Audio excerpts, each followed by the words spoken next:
मी महायुती सोबतच लढणार हे काय स्टॅम्प पेपरवर लिहून देऊ का असा सवाल अजित पवार यांनी केलाय।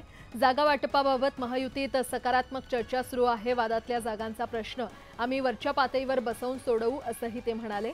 व्यवस्थित मान सन्मान राखून जागा वाटप होईल असं अजित पवार यांनी म्हटलंय।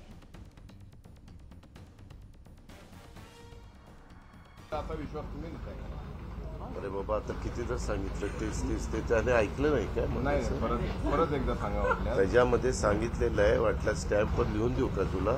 नाही, मी सांगितलं सुरुवातीला त्या ठिकाणी सांगितलेलं होतं की बाबा असं असं आणि आमच्या पक्षामध्ये एकटा मी निर्णय घेत नाही, आमचं पार्लमेंटरी बोर्ड आहे, सगळे मिळून चर्चा करून निर्णय घेत असतात।